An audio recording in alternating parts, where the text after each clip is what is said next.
In a move that's sending shockwaves through Washington and the global defense community, Fox News host turned Defense Secretary Pete Hegseth has unveiled a sweeping new vision for the Pentagon. Hegseth, a figure known for his bold opinions and unapologetic patriotism, is now at the helm of America's military strategy. But as he steps into this powerful role, his latest plan is stirring up a storm of controversy. Some see it as a necessary course correction, while others warn it could upend decades of U.S. defense policy. So what exactly is Hegseth proposing? And why are so many military leaders sounding the alarm? Let's break it down and explore what's really happening behind the scenes. Pete Hegseth, who rose to national prominence as a Fox News commentator and Army veteran, has never shied away from controversy. His outspoken style and deep ties to conservative politics have made him a favorite among some, and a lightning rod for criticism among others. Now, as Defense Secretary, Hegseth is using his platform to push a dramatic shift in the Pentagon's priorities. His new strategy calls for a fundamental rethinking of America's military posture, one that pivots away from the traditional focus on global competition, and instead puts homeland defense front and center. This isn't just a minor adjustment, it's a seismic change that could reshape the way the U.S. military operates for years to come. At the heart of Hegseth's plan is a significant reduction of U.S. military presence in key regions like Europe and Africa. For decades, American troops have been stationed across the globe, serving as both a deterrent to adversaries and a reassurance to allies. Bases in Germany, Italy, and the United Kingdom have long been seen as pillars of NATO's collective defense, while outposts in Africa have played a crucial role in counterterrorism and regional stability. Hegseth's proposal would see many of these forces brought home, with resources redirected towards strengthening domestic security. The idea, according to Hegseth, is to ensure that America's own borders and critical infrastructure are better protected against emerging threats, from cyber attacks to terrorism and even natural disasters. This shift means more National Guard and active duty troops patrolling American streets, securing the nation's borders, and standing ready to respond to crises at home. Hegseth argues that the world has changed, and that the threats facing the United States are no longer confined to distant battlefields. Instead, he says, the greatest dangers may now be found much closer to home. By reallocating resources to domestic security, Hegseth hopes to build a military that is more agile, more responsive, and better equipped to defend the American people where they live and work. This approach is closely aligned with President Trump's America First agenda, which has long called for a reassessment of America's role on the world stage. Trump and his supporters argue that the U.S. has spent too much time, money, and manpower defending other countries, often at the expense of its own security and prosperity. Hegseth's plan echoes these sentiments, promising to put American interests above all else. Supporters say this is a long overdue correction to a foreign policy that has become too entangled in global affairs. They believe that by focusing on the homeland, the U.S. can rebuild its strength, restore its economy, and ensure that its military is ready for whatever challenges may come. But not everyone is convinced. In fact, Hegseth's plan has sparked fierce debate within the Pentagon and among America's top military brass.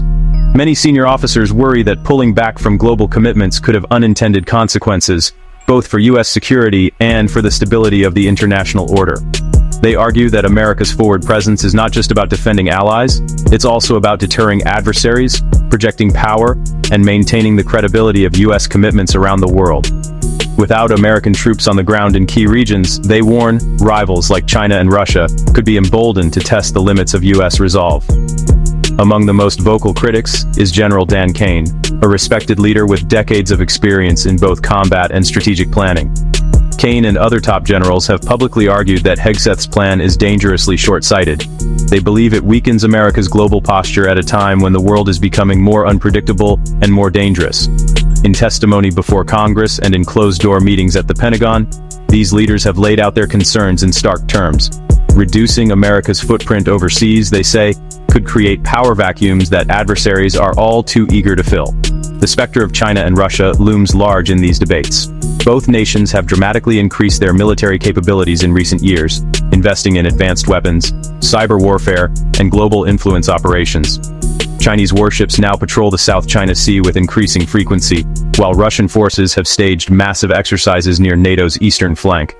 Critics of Hegseth's plan warn that a reduced U.S. presence could send the wrong message to these adversaries, signaling a lack of resolve and inviting aggression. They point to recent intelligence reports that suggest both Beijing and Moscow are watching America's internal debates closely, looking for any sign of weakness or division. One of the most contentious aspects of Hegseth's strategy is his decision to deprioritize China as a central threat. For years, Pentagon planners have viewed China as America's primary strategic competitor, citing its rapid military modernization, aggressive territorial claims, and efforts to undermine U.S. influence in Asia and beyond. Hegseth, however, argues that the real danger lies not in a broad competition with China, but in the specific risk of a military confrontation over Taiwan. By narrowing the focus to a potential invasion of the island, he believes the U.S. can better allocate its resources and avoid being drawn into endless great power rivalry. This means that, under Hegseth's plan, the Pentagon would concentrate its efforts on deterring and, if necessary, defeating a Chinese assault on Taiwan. Naval patrols in the Taiwan Strait would be intensified, joint exercises with Taiwanese forces would be expanded, and new investments would be made in missile defense and rapid deployment capabilities. Supporters say this targeted approach is both realistic and necessary, given the growing threat to Taiwan's security. But critics worry that it leaves the U.S. vulnerable to other forms of Chinese aggression, from cyber attacks to economic coercion and influence campaigns across the Indo-Pacific. Detractors argue that by focusing so narrowly on Taiwan, the U.S. risks being caught off guard by other moves from Beijing. They point to China's expanding presence in the South China Sea, its growing influence in Africa and Latin America, and its efforts to undermine U.S. alliances in the region. Military analysts warn that the U.S. is underprepared for a broader Chinese attack, whether it comes in the form of a surprise military strike, a cyber offensive, or a campaign of political subversion.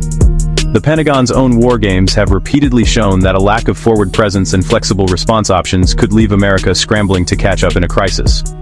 As if the policy debates weren't dramatic enough, Hegseth recently made headlines by ordering an urgent high-level meeting of hundreds of U.S. generals and admirals at the Marine Corps base in Quantico, Virginia. The suddenness of the gathering caught many by surprise, with invitations going out just days before the event. The agenda was kept tightly under wraps, fueling speculation about what was at stake. Some insiders say the meeting was called to rally support for Hegseth's new strategy, while others believe it was a last-ditch effort to address growing dissent within the ranks. The media quickly descended on Quantico, eager to uncover the reasons behind the unprecedented assembly. Reporters camped outside the gates. Pentagon officials were seen entering with grim expressions, and rumors swirled about possible resignations or even a brewing crisis of confidence within the military's top leadership. The secrecy surrounding the meeting only added to the sense of urgency and unease, with some speculating that the very future of U.S. defense policy was being decided behind closed doors. Security at the base was tighter than ever, with armed guards patrolling the perimeter and checkpoints set up to screen every vehicle and visitor. The decision to bring so many senior leaders together in one place raised eyebrows among security experts, who questioned the wisdom of concentrating so much of the military's leadership in a single, potentially vulnerable location. Some worried that the move could create a tempting target for adversaries, while others saw it as a bold statement of unity, or perhaps desperation, by Hegseth and his team. Meanwhile, America's allies watched the unfolding drama with growing concern. NATO leaders, already uneasy about shifting U.S. priorities, found themselves in tense discussions about the future of the alliance. Some European officials expressed frustration that Washington seemed to be turning inward at a time when collective security was more important than ever. Military leaders voiced their dissent in both public forums and private conversations, warning that a divided U.S. could weaken the entire Western alliance. Political tensions soared as lawmakers debated the merits and risks of Hegseth's approach, with some calling for congressional oversight and others demanding a full-scale review of U.S. defense commitments. Outside the halls of power, the controversy spilled into the streets. Protesters gathered outside the Pentagon, waving signs and chanting slogans both for and against the new strategy. Political rallies grew more turbulent, with passionate speeches and heated debates about the future of American security. Headlines blared with news of the unfolding defense controversy, and social media lit up with opinions from every corner of the political spectrum. For many Americans, the question was simple. Is Hegseth's plan a bold step forward, or a reckless gamble with the nation's safety? As the debate rages on, the fate of Hegseth's strategy hangs in the balance. Will it be implemented as planned, fundamentally reshaping America's approach to defense? Or will it face insurmountable pushback from those who know the stakes best? America's seasoned military leaders, its allies, and the lawmakers charged with overseeing national security? The coming weeks and months will be critical, as the Pentagon, Congress, and the White House grapple with the most consequential defense decisions in a generation. Now, we want to hear from you. What do you think of Pete Hegseth's Pentagon plan? Do you believe a renewed focus on homeland defense is the right move? Or do you worry that pulling back from global commitments could put America and its allies at risk? Should the U.S. prioritize domestic security above all else, or maintain its role as a global leader and guarantor of peace?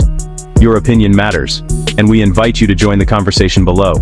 Share your thoughts, your concerns, and your hopes for the future of American defense. And don't forget, if you want to stay informed about the latest developments in defense and military news, be sure to like this video, subscribe to our channel, and hit the notification bell. We'll continue to bring you in-depth analysis, expert interviews, and breaking updates as this story unfolds.